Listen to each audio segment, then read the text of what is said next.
think this brings up a larger question, though. To me, it brings up a question as well as why don't more ordinary people run for office? And I think it was brought up in terms of Chris Daly's campaign. We all saw how nasty that got. Yes. And it's not uncommon for campaigns to get nasty. It doesn't matter where they take place in the country or whether they're a congressional race, Senate race, local race, whatever. Very harsh. And that makes it very hard for ordinary people to be willing to put themselves out there. Even if you don't have any skeletons in your closet, somebody can create something. Somebody can go after your family.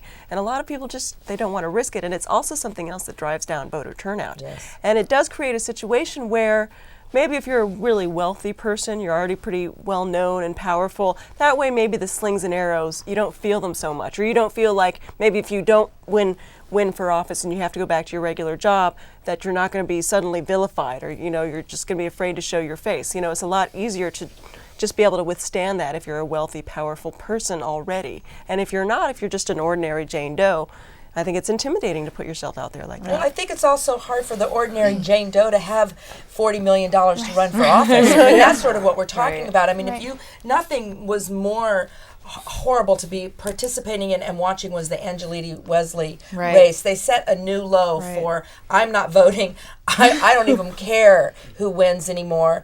And the millions and millions of dollars that were spent in that race just on the primary.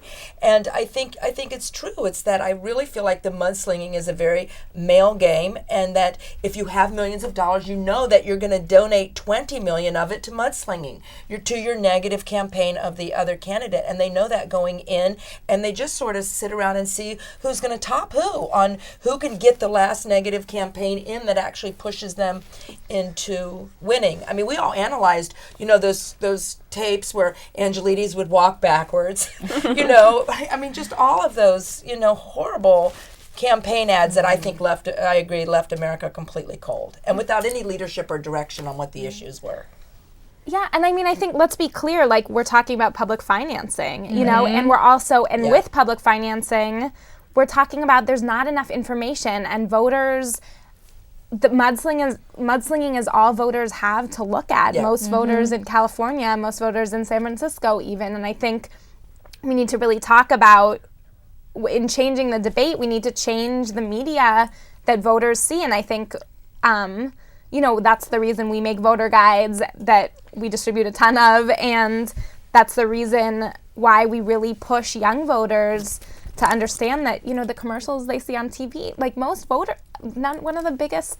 make their decisions based on TV ads, and just pushing, especially like Prop 87, which broke, I think no money had ever been, that amount of money was the most that had ever been spent on any initiative campaign in the country, but how do we make sure that voters have good, reliable information about all candidates, so that it's not so much a question of who has the money to pay for the commercials?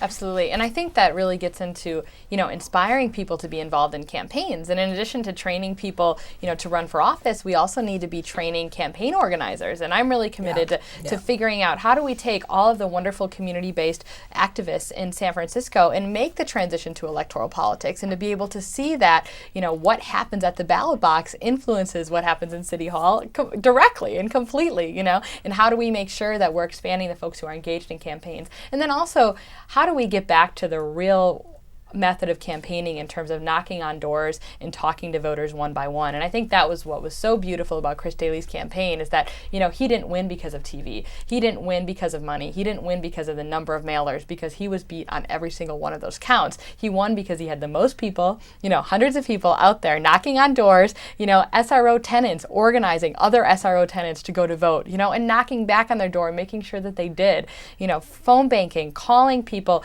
in all the languages that are spoken in District 6 to make sure that they voted. That's why he won, and that's why he won, with a sizable margin, because he was able to do that. And, and that kind of respect for that campaigning, and a real accountability to making sure that's how we do it here is really important.